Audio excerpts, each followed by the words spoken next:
Hello, everyone. We are calling this series Explained because the truth is, when it comes to the Bible, we could use some help explaining it, right? Like, it isn't easy to figure out sometimes. And if we're honest, we just say sometimes it's just plain confusing. Like, sometimes the Bible even creates more questions than it offers answers.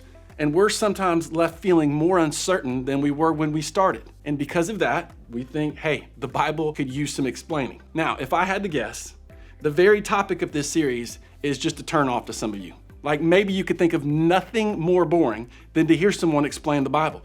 It's an ancient text that feels sort of disconnected from current reality. In fact, you may be shocked that you're still even sitting there listening right now. Or maybe you don't like the idea of this series because you expect people at church to talk about how the Bible is the answer to all of your problems. And because of that, you should just do whatever it says you should do. Don't think, just do what the Bible says. But the truth is that having a just doing what it says view is super confusing because sometimes the Bible says to do some things that don't exactly make sense. Or maybe the topic of the Bible doesn't interest you because it's supposed to be helpful, but you've never experienced that. Maybe you've read certain verses and they really never came true for you or offered much help to your real life problems. And apparently people talk about how useful and helpful the Bible is. But for many of us, that's just hard to see. Like, how is something written so long ago helpful to my life right now? And why does it have to be so complicated to understand? So if the Bible feels irrelevant to your current state of life and too confusing to understand and hasn't proven helpful in the past, then why is it such a big deal for people who follow Jesus to read? And what exactly are we missing if we don't read it? Well, today I want to look at a verse in the Bible that might help us have a better understanding of why the Bible is helpful for us to read as Jesus followers. And it's a verse found tucked in a letter that the Apostle Paul wrote to Timothy. Now, Paul was like a mentor or a coach to Timothy, who was much younger than Paul. And Timothy was charged to help lead and develop Jesus followers in the early church. And that's why Paul would send letters to Timothy, kind of instructing him on what to do when it came to leading the church. Paul was sort of like Timothy's Yoda, okay? Now, when Paul penned these words to Timothy, he was in prison. And because of the state of Rome at the time, his life was likely nearing the end. Nero, who ruled Rome at the time, was corrupt and cruel, and he was known for persecuting and killing Christians. And with that in mind, Paul likely felt like his life could end at any moment. And I imagine that Paul wrote with a certain pressure or urgency to make sure that Timothy would be fully prepared to lead without him around. And I think that's why Paul wrote to Timothy about the things that mattered most. These were things that he wanted to make sure Timothy understood. Things that needed to survive and live on past the reign of Nero, past his own life. They needed to survive for years to come. So Paul writes to Timothy and says this: all scripture is God-breathed and is useful for teaching, rebuking, correcting, and training in righteousness. Now, because Paul didn't know that what he was writing would later be considered scripture or the Bible, he is referring to what would have been scripture at the time he wrote the letter. He is referring to the Jewish scripture. The Jewish scripture is what we call the Old Testament, which included the writings of the law, the history of the people of Israel as they went from one man to a nation, the message from the prophets, and the poems and songs from their history. All of this, Paul is saying, is God-breathed. All of this, Paul is saying, is useful. It's much needed. Meaning, hey, look, this stuff matters. It's important. He wanted to make sure that Timothy understood that this scripture is part of who we are and part of where we came from. But it will also help us in where we are going as followers of Jesus. And hey, listen, that sounds nice, but the language still sounds sort of confusing. I mean, how exactly does scripture do this?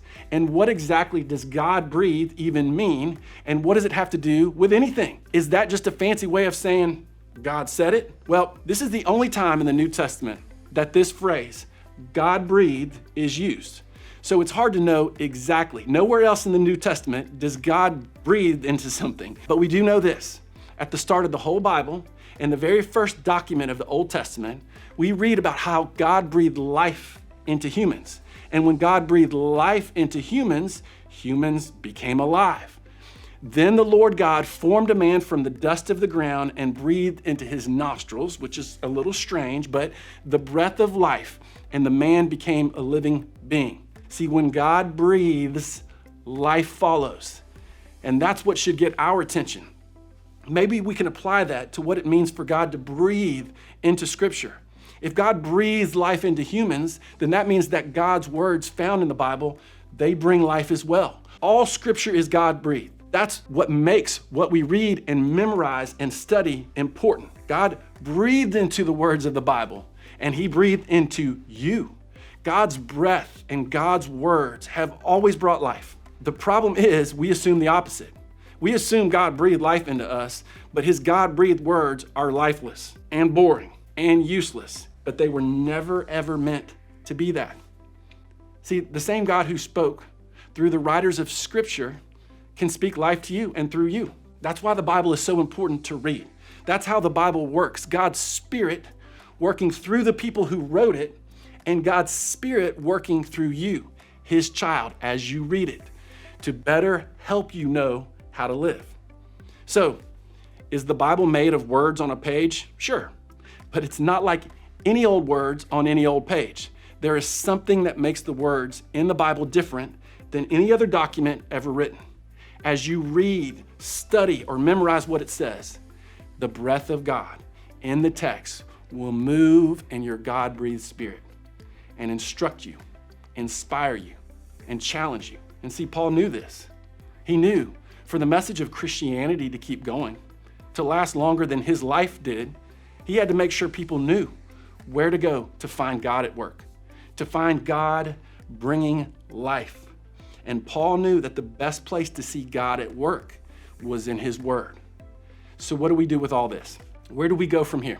How do we get this God-breathed life out of the Bible and into our lives? Well, to begin, we need to change the way we see the Bible, to change why we read the Bible. We need to decide to read the Bible not because it gives us answers, not because it's an instruction manual, but because it's where we find and connect with God. We read the Bible because we can find God there. He is in the words and in the pages. And because God breathed life into us, he wants us to experience an abundant life here. And reading the words he breathed into life helps us discover that life. And that's why when it comes to the Bible, we read it because God is in it. We read it because God is in it. Because God's Spirit is in the words and God's Spirit is in you. It's important to get God's words in you. Reading God's words has the potential to breathe more life into you. It has the potential to bring encouragement when you feel down, to bring wisdom when you aren't sure how to think about or handle something, to bring understanding when you have a hard time knowing how to love someone. All of those things are life-giving, and all of those things make you better at life. Getting God's words in you happens by memorizing the words. And it's one of the things in life that may not seem useful or helpful until you try it. And even though you have the potential to always have a copy of the Bible tucked in your back pocket, thanks to your phone, there is something powerful about having it tucked into your mind and heart.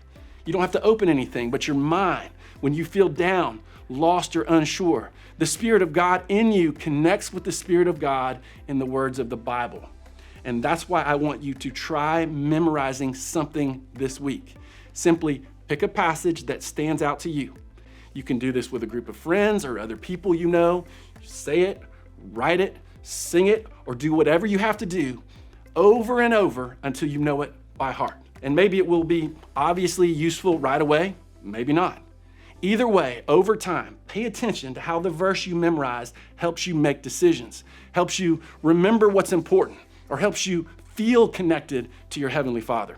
See, here's another benefit. Not only does God's words have the power to breathe life into you, but it has the power to breathe life into others through you. When you have God's Spirit in you and God's word in you, it's more likely to come out of you. When your friend faces something difficult or when your sibling feels down, you have the power to bring life to whatever they're feeling by bringing up something you remember from God's word. And that's why the Bible is helpful and useful. That's why it's important. And maybe that's why Paul wrote so strongly to tell Timothy about it. God isn't only found in the Bible, but he is found uniquely in the Bible. and he can impact your life in unique ways when you read and memorize the Bible. You'll discover things about God in Scripture that you won't necessarily be able to find anywhere else. It's worth putting in the time and then being persistent to memorize the words, to allow God's Spirit in Scripture to teach you and challenge you and inspire you. But here's the deal. Reading a document written thousands of years ago from a different time, from a different culture, with confusing details and various forms of literature matched together with no straight timeline isn't easy. Oftentimes it can feel like work. It doesn't feel like life. It feels like a job. It's not immediate, but that's okay. Getting to know God, like getting to know anyone else, is a process. But as you read, I think you will discover what Paul described to Timothy. You will discover the power it has to breathe life. You will discover that God's breath is in the text and it's in you and I. You will discover that the more you read the Bible, the more you find God in it. And this is why this is so important for you right now. As high schoolers, you are in a unique stage of life where you are mature enough and independent enough to establish a faith of your own. Not a faith of your parents or grandparents or student leaders, but a real faith that is yours. And real mature faith doesn't happen without spending time getting to know the God found tucked into the stories and words found in the Bible.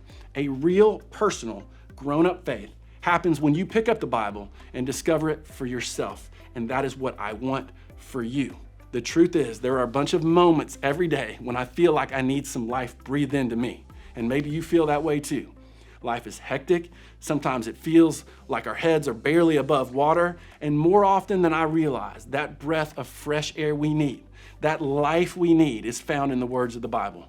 The words we look up and read right then, or the words we know because we have memorized them and tucked them away. As somebody who has known Jesus and followed him for a long time, I can tell you that I know him differently because of what I found in the Bible. I read the Bible because God is in it, and I want to know him better, and I want that for you as well.